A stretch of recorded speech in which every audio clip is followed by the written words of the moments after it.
जितनी भी हमारी स्थिति है, अच्छी से अच्छी और बुरी से बुरी, वहीं से स्टार्ट करना है।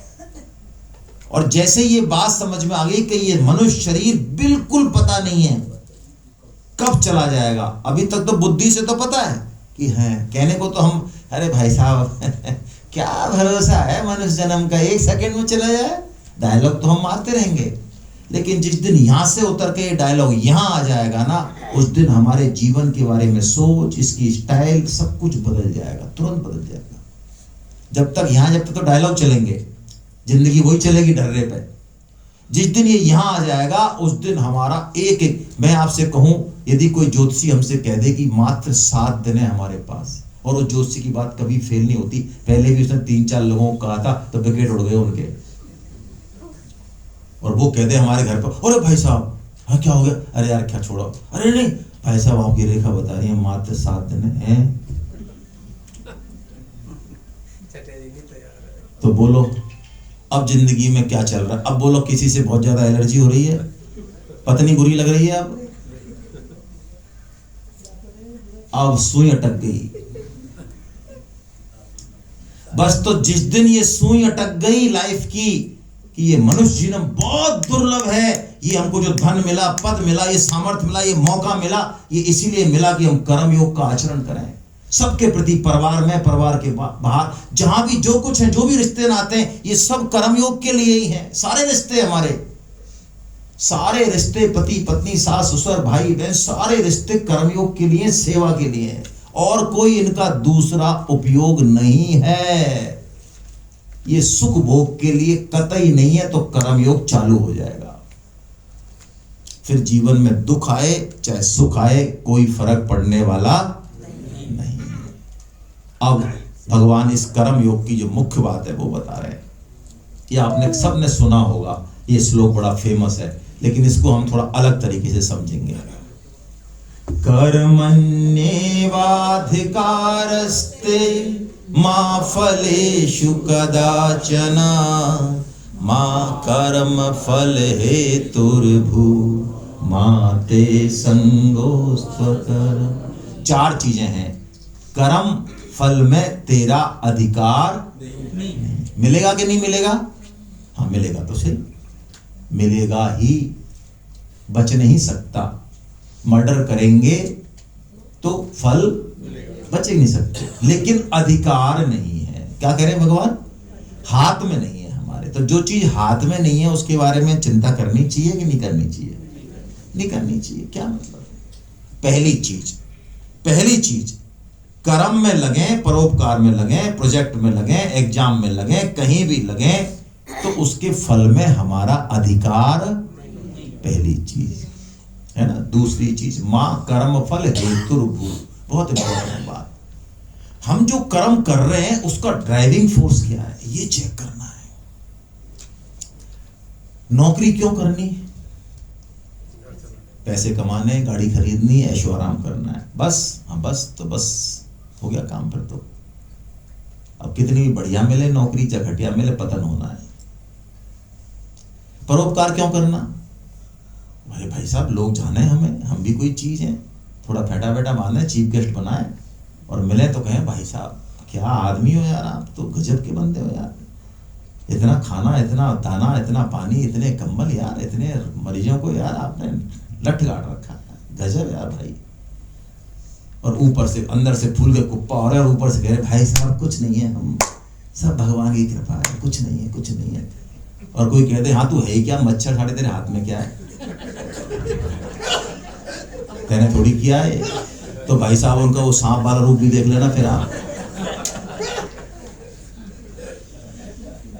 तो ऐसे सत्कर्मों से हमारा पतन होगा। क्यों होगा? अब सुनिए आप, क्योंकि हमारा वो ड्राइविंग फोर्स क्या है? मान बढ़ाई, अहम तुष्टि है, और प्राय यही होता है। भगवान कुछ और कह रहे हैं, कर्म स्टार्ट करने का जो हेतु है वो ये नहीं हो, क्या हो? इट्स माई ड्यूटी, मुझे करना है, मेरे प्रभु के लिए करना है, मेरे कल्याण के लिए करना है। मां कर्म फल हेतु भू, हमारा कर्म भगवान की प्रसन्नता के लिए हो। और हमारा सहज कर्म हो। जैसे मैंने आपको सुबह उदाहरण दिया, आपने कतई हिसाब नहीं रखा कि मेरी हाथ ने आंखों को कितनी बार पूछा, और मान लो आंख में 3 बार आंसू आ गए, तीसरी बार हाथ कहेगा अरे यार तू दिन भर तेरे को ही पहुंचते रहेंगे क्या यार, तीसरी बार ये कोई बात हुई क्या? अब 100 बार आए चाहे 1 बार मत आए, सहज है, सहज है। अब समाज का, देश का कितना ही भला हो गया, हमारे हाथ से निमित्त बन गए, तब भी सहज है। और कुछ भी नहीं हो पाया, ऐसा मौका नहीं मिला, तब भी सहज है। वाह क्या बात है। ये है कर्म की दिव्यता। भगवान ने कहा, और कर्म को चेक करने का कि कर्म योग हुआ कि नहीं हुआ, एक कसौटी है। कर्म योग में कर्म पे फोकस नहीं है, ध्यान रखें। कर्म योग पे फोकस है। कर्म कोई सा भी हो, भगवान ने कोई डेजिग्नेशन नहीं दिया। बड़े से बड़ा विराट कर्म भी बांधेगा, छोटे से छोटा कर्म भी तारेगा। क्या कसौटी है? कर्म योग हुआ कि नहीं हुआ। हमने रोटी बनाई, हमने रोटी खाई, हमने किसी को रास्ता बताया, हमने कुछ भी काम किया, हम यहां आए, कर्म योग हो रहा है कि नहीं हो रहा है? क्या कसौटी है? कसौटी ये है कि कर्म की सिद्धि में और असिद्धि में हमारा मन स्थिति कैसी है। आपने कोई कर्म किया, उसका रिजल्ट आपके दिमाग में होगा कि इसका रिजल्ट ये आना चाहिए। सबको ही रहता है। फैक्ट्री बना रहे हैं तो रिजल्ट तो है ही दिमाग में, उद्देश्य तो सबका है। गीता का कर्मयोगी मूर्खता से नहीं करता काम, उद्देश्य तो क्लियर है, उसका भी क्लियर है।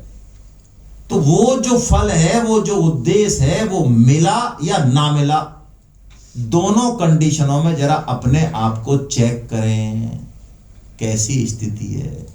यदि समता में है चित्त अंदर से तो कर्मयोग हो गया, और समता में नहीं है, सिद्धि में तो कूद रहे हैं, फूल रहे हैं, और असिद्धि में तो कर्मयोग नहीं हुआ। क्यों होता है ऐसा? कर्मयोग से विचलित क्यों हो जाते हैं हम? कर्मयोग क्यों नहीं कर पाते? कर्म तो करते हैं लेकिन योग क्यों नहीं बन पाता? तो भगवान ने कारण बताया अर्जुन, इसका मूल कारण है ये कामना, विषयों का चिंतन, आसक्ति, राग, सुख भोग। जो सबसे सुख लेने की आदत पड़ी हुई है ना हमारी, अंदर से चेक करें अपने आप को। घर में हम मेन सेंटर में बैठे होंगे, हमको लगता है ये घर जो है ना, ये घर, ये पत्नी, ये पुत्र, ये सब किसकी सेवा के लिए हैं? इनके सेंटर में कौन है? और तो कई तो ऐसे होते हैं, पूरा देश और समाज, ये पूरी सृष्टि, इसके सेंटर में भी कौन है? मैं ही हूं। ये सब मेरे को सुख पहुंचाने के लिए तो है। अब मेरी क्या ड्यूटी है वो छोड़ो आप। ये सुख भोग की जो प्रवृत्ति है, इससे विषयों का चिंतन होता है, विषयों का।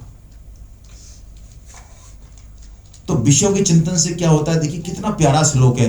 यदि हमको, जैसे यहां पे मान लो अच्छा खाना मिला, खाना अच्छा होना चाहिए, सात्विक होना चाहिए, होना ही चाहिए, इसमें कोई दिक्कत नहीं है।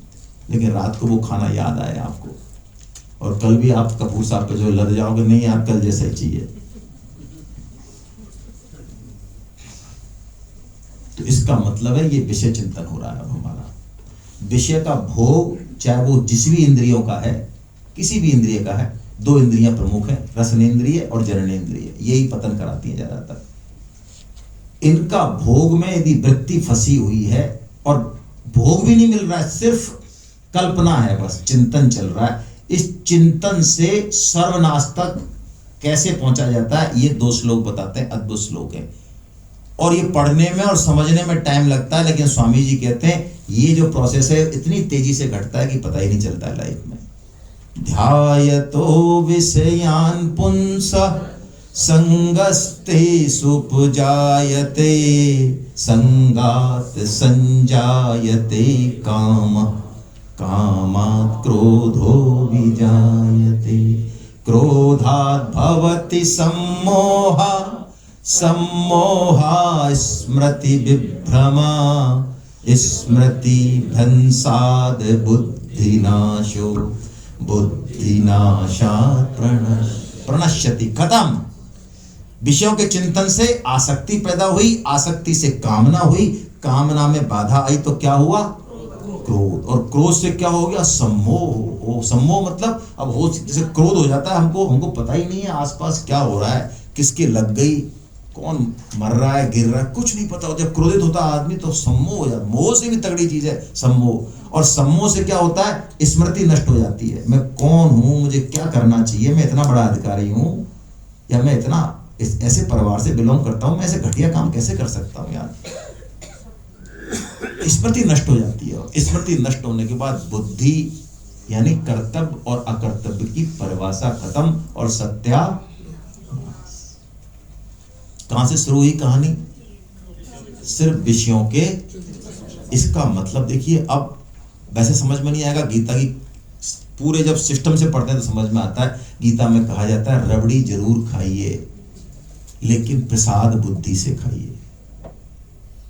स्वाद बुद्धि से तब खाओगे भाई, निर्वाह बुद्धि से खाओ। खाना है, वस्त्र है, जो भी संसार में शरीर को चलाने के लिए, और वो भी क्यों, मरी जाए ना ये शरीर, क्यों चलाना है, इसलिए चलाना है, भगवान का काम करना है। यदि भगवान का काम नहीं करना तो मर जाए ये। मैं नहीं कह रहा हूं, भगवान कह रहे हैं, मेरी तरफ मत देखो, भगवान कह रहे हैं। श्लोक देख लो आप, 3.16, अघायुर इंद्रिया रामम मोघम पार्थ से जीविती। भगवान ने बड़े ऐसे अंदाज में कहा ये मरी जाए तो अच्छा है। जो विश्व में रमन कर रहा है, जो भगवान की तरफ नहीं चल रहा, वो शरीर मर जाए, क्योंकि पाप ही तो करेगा ज्यादा से ज्यादा, अकाउंट ही बढ़ाएगा अपना। तो मर जाए तो ठीक है, पापा कटे। तो विषय चिंतन से यानी हमको निर्वाह बुद्धि से चीजों को ग्रहण करना है, प्रसाद बुद्धि से करना है, भोग बुद्धि से नहीं करना है। इसलिए आपको पता है, काम को, संतान उत्पत्ति रूपी कृत्य को भी भगवान ने अपना स्वरूप कहा। वो लोग क्या दृष्टि होगी गीता की, सोचो आप। धर्मो वृद्धो भूतेषु कामोऽस्मि भरतर्षभ, ऐसा बोलते भगवान। अरे अर्जुन, जो काम है, जो सेक्स जिसे हम बोलते हैं आज की भाषा में, वो भी मैं ही हूं, मेरा ही रूप है।